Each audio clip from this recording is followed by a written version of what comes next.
Assalamualaikum warahmatullahi wabarakatuh. Perkenalkan, saya Natata Julian, berasal dari kelas 12 IPA 2 kelompok 4. Saya sebagai moderator pada kelompok 4 dan saya akan memaparkan materi fisika mengenai radiasi gelombang elektromagnetik. Dan pertama akan dibacakan abstrak oleh saya sendiri.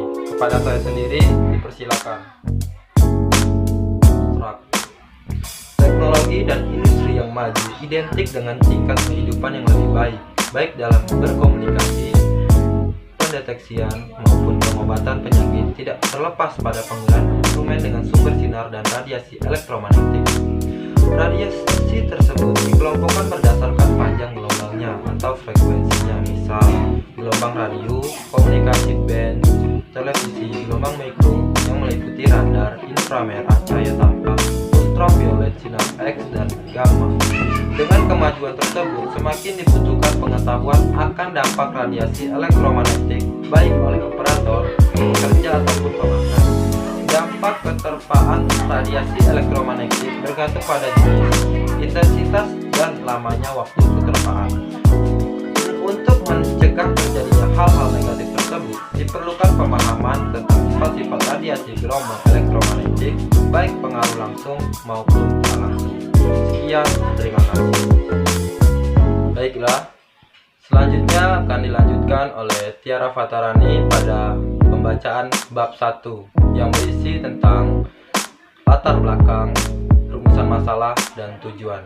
Kepada Tiara Fatarani dipersilakan. Baiklah, saya Tiara akan menyampaikan latar belakang, perumusan masalah, dan tujuan penulisan makalah ini. Latar belakang penulisan makalah ini adalah kemajuan teknologi saat ini semakin meningkat dalam penggunaan gelombang elektromagnetik seperti dalam kehidupan sehari-hari. Gelombang sebenarnya dapat dibagi menjadi beberapa jenis, baik berdasarkan arah rambatannya maupun medium perantaranya. Salah satunya berdasarkan medium perantaranya. Gelombang dibagi atas gelombang mekanik, yaitu gelombang yang memerlukan medium atau zat perantara, dan gelombang elektromagnetik atau gelombang yang merambat tanpa memerlukan medium. Gelombang elektromagnetik sebenarnya selalu ada di sekitar kita. Mengapa panas sinar matahari dapat dirasakan manusia di bumi? Karena energi matahari merupakan salah satu contoh elektromagnetik yang merambat melalui kevakuman udara di luar angkasa, atau tidak ada medium dan perambatnya. Contoh lain adalah gelombang radio. Tetapi spektrum gelombang elektromagnetik masih terdiri dari berbagai jenis gelombang lainnya, yang dibedakan berdasarkan frekuensi atau panjang gelombangnya. Untuk itu di sini kita akan mempelajari tentang spektrum gelombang elektromagnetik, karakteristik khusus masing-masing gelombang elektromagnetik dalam spektrum, dan contoh serta penerapan masing-masing gelombang elektromagnetik dalam kehidupan sehari-hari. Perumusan masalah. Ada perumusan masalah yang dapat kami utarakan di dalam pembahasan makalah ini adalah: yang pertama, apa yang dimaksud dengan gelombang elektromagnetik. Yang kedua, bagaimana ciri, sifat, sumber, dan spektrum gelombang elektromagnetik. Apa saja manfaat dan bahaya dari gelombang elektromagnetik, dan bagaimana penerapan gelombang elektromagnetik dalam kehidupan sehari-hari. Adapun tujuan dari penulisan makalah ini adalah sebagai salah satu syarat guna mengikuti semester ganjil SMA Negeri 8 Kota Jambi tahun pelajaran 2020-2021 sebagai pelengkap nilai untuk mengetahui pengertian gelombang elektromagnetik, ciri-ciri, sifat, sumber, spektrum, manfaat, bahaya, dan penerapan gelombang elektromagnetik dalam kehidupan sehari-hari. Always do it on my own, so I gotta get through it. And the only thing I know is to love what I'm doing. Never give up, never slow till I finally prove it. Never listen to the no's, I just wanna keep moving. Keep my head up when I act, head up, that's a fact. Never looking back, I'ma keep myself on track. Keep my head up, staying strong, always moving on. Baiklah, di sini saya akan menjelaskan bab 2 tentang pembahasan. 2.1. Pengertian gelombang elektromagnetik. Gelombang elektromagnetik adalah gelombang yang memancar tanpa media rambat yang membawa muatan energi listrik dan magnet atau elektromagnetik. Tidak seperti pada gelombang umumnya yang membutuhkan media rambat, gelombang elektromagnetik tidak memerlukan media rambat, sama seperti radiasi. Oleh karena tidak memiliki media rambat tersebut, gelombang elektromagnetik sering pula disebut sebagai radiasi elektromagnetik. 2.2 Sifat gelombang elektromagnetik. Bentuk gelombang elektromagnetik hampir sama seperti bentuk gelombang transversal pada umumnya. Namun, pada gelombang ini terdapat muatan energi listrik dan magnetik di mana medan listrik atau E selalu tegak lurus terhadap medan magnet atau B. Contohnya seperti gambar di sini. Dan dapat disimpulkan bahwa sifat gelombang elektromagnetik yaitu yang pertama tidak memerlukan media rambat, termasuk gelombang transversal dan memiliki sifat yang sama seperti gelombang transversal, tidak membawa massa namun membawa energi. Energi yang dibawa sebanding dengan besar frekuensi gelombang.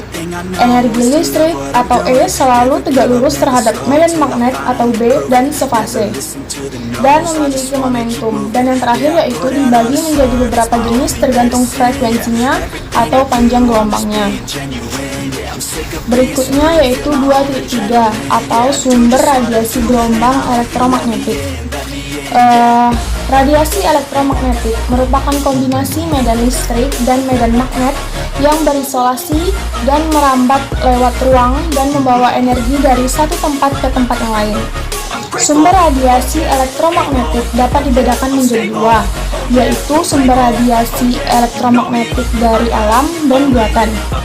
Nah, yang dari alam, radiasi kosmis berasal dari angkasa luar, sebagian berasal dari ruang antara bintang dan matahari. Radiasi yang dari alam terdiri dari partikel dan sinar yang berenergi tinggi dan berinteraksi dengan inti atom stabil di atmosfer. Tingkat radiasi dari sumber kosmik ini bergantung pada ketinggian. Yang kedua yaitu sumber radiasi elektromagnetik buatan.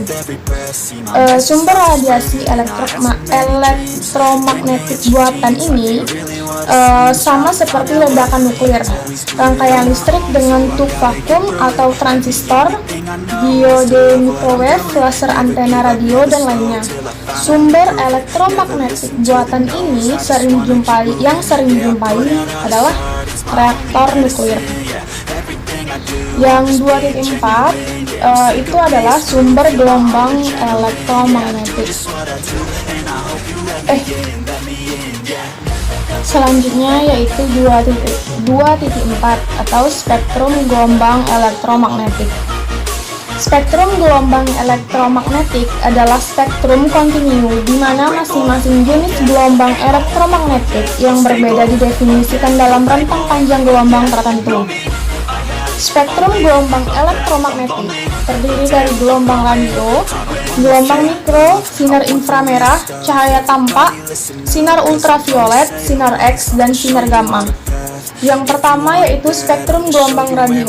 Gelombang radio adalah gelombang elektromagnetik terpanjang dengan rentang frekuensi terendah dalam spektrum elektromagnetik. Panjang gelombang radio berkisar antara 0,3 hingga 600 meter dengan rentang frekuensi sekitar 5 kali 105 Hz sampai 109 Hz. Yang kedua yaitu gelombang mikro. Rentang panjang gelombang mikro ini berada pada 10-3 meter hingga 0,3 meter. Frekuensinya berkisar dari 109 Hz hingga 3 kali 1011 Hz. Yang ketiga, sinar inframerah. Panjang sinar inframerah ini berkisar dari 8 kali 10 sampai 7 meter hingga 10 sampai 3 meter dengan frekuensi 3 kali 1011 Hz sampai 4 kali 1014 Hz. Yang keempat, cahaya tampak. Cahaya tampak merupakan daerah spektrum elektromagnetik yang dapat dideteksi langsung oleh mata. Cahaya tampak disebut juga sebagai cahaya putih yang tersusun dari 7 warna yang berbeda. Ketujuh warna itu bisa kita lihat pada pelangi ketika cahaya matahari dibiaskan oleh rintik air. Yang keenam yaitu sinar ultraviolet. Sinar ultraviolet adalah gelombang elektromagnetik dengan panjang gelombang sekitar 380 nm hingga 10 nm. Dan yang terakhir yaitu sinar X. Sinar X merupakan salah satu spektrum gelombang elektromagnetik dengan panjang gelombang 10-13 meter hingga 10-8 meter. Frekuensinya berkisar dari 3 kali 1016 Hz sampai 3 kali 1019 Hz. Sinar X adalah jenis radiasi berenergi tinggi yang dapat dengan mudah menembus berbagai jenis materi. 5. Aplikasi atau penerapan gelombang elektromagnetik dalam kehidupan sehari-hari. Yang pertama, gelombang radio. Radio merupakan salah satu cara untuk mengirim pesan dari jarak jauh. Suara yang ada pada radio kemudian diubah menjadi bentuk gelombang. Gelombang ini mengalir dari satu tempat ke tempat yang lain melalui udara. Gelombang radio ini diaplikasikan pada stasiun radio, yaitu mengubah musik atau suara menjadi bentuk sinyal listrik. Yang kedua, pada antena radio. Yang ketiga, radio walkie-talkie. Dan yang keempat, diaplikasikan pada radio teleskop. Aplikasi gelombang elektromagnetik yang kedua yaitu gelombang mikro. Diaplikasikan pada pemanas atau microwave yang menggunakan band frekuensi ISM sekitar 245 GHz. Yang kedua diaplikasikan pada telekomunikasi, yaitu pada saat kita menggunakan hotspot atau WiFi, dan ini juga menggunakan band frekuensi ISM. Yang ketiga diaplikasikan juga pada radar atau navigasi yang menggunakan gelombang mikro untuk mendeteksi suatu objek. Aplikasi gelombang elektromagnetik yang ketiga yaitu gelombang inframerah. Diaplikasikan pada bidang kesehatan, yaitu untuk meningkatkan sirkulasi tubuh dan untuk meningkatkan metabolisme tubuh. Yang kedua diaplikasikan juga pada alat komunikasi, yaitu menghubungkan dua perangkat pada saat kita menggunakan remote TV contohnya. Aplikasi gelombang elektromagnetik yang keempat yaitu sinar tampak. Sinar tampak ini diaplikasikan pada saat kita menggunakan laser. Nah, laser ini dapat diaplikasikan pada bidang komunikasi dan juga bidang kedokteran. Aplikasi atau penerapan gelombang elektromagnetik yang kelima yaitu sinar ultraviolet. Diaplikasikan pada saat kita menjemur badan kita di bawah sinar matahari di pagi hari. Yang kita dapat manfaatnya yaitu vitamin D, kemudian dapat memperkuat tulang dan gigi dan dapat meningkatkan sistem metabolisme tubuh. Aplikasi atau penerapan gelombang elektromagnetik yang keenam yaitu sinar X. Diaplikasikan pada bidang kesehatan, yaitu untuk mendeteksi suatu penyakit pada tubuh pasien. Yang kedua diaplikasikan juga pada bidang fisika material, yaitu untuk menyelidiki struktur kristal dan orientasi bidang. Yang ketiga diaplikasikan pada bidang industri, yaitu untuk mendeteksi apakah ada mesin yang rusak yang tidak terdeteksi.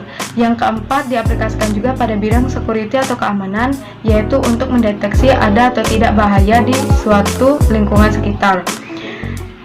Yang keenam diaplikasikan pada bidang riset alamnya atau bidang pendidikan, yaitu untuk mempelajari struktur senyawa atau benda. Yang keenam diaplikasikan pada bidang pertanian, yaitu untuk membantu pemupukan. Aplikasi gelombang elektromagnetik yang ketujuh yaitu sinar gamma. Diaplikasikan pada bidang pertanian, yaitu untuk membuat rekayasa genetika. Yang kedua diaplikasikan pada bidang kedokteran, yaitu untuk terapi dan juga untuk diagnosis. Yang ketiga diaplikasikan pada bidang farmasi untuk sterilisasi. Dan yang keempat diaplikasikan pada bidang perminyakan untuk eksplorasi minyak dan gas bumi. 6. Manfaat gelombang elektromagnetik dalam kehidupan sehari-hari. Yang pertama, gelombang radio MF dan HF untuk komunikasi radio. Yang kedua, gelombang radio UHF dan VHF untuk komunikasi satelit. Yang ketiga, gelombang mikro untuk mengukur kedalaman air laut untuk komunikasi radar dan juga untuk menganalisa struktur atomik dan molekul. Kemudian yang keempat, sinar inframerah untuk terapi fisik. Kemudian untuk fotografi, pemetaan sumber daya alam. Kemudian untuk fotografi, diagnosa penyakit, dan untuk penggunaan remote control. Yang kelima, ada sinar tampak untuk membantu penglihatan dalam siang hari. Kemudian digunakan juga untuk laser dalam bidang telekomunikasi. Selanjutnya ada sinar ultraviolet untuk membantu proses fotosintesis pada tumbuhan, kemudian untuk membantu proses pembentukan vitamin D pada tubuh manusia, dan juga untuk memeriksa keaslian tanda tangan, uang atau rupiah di bank-bank.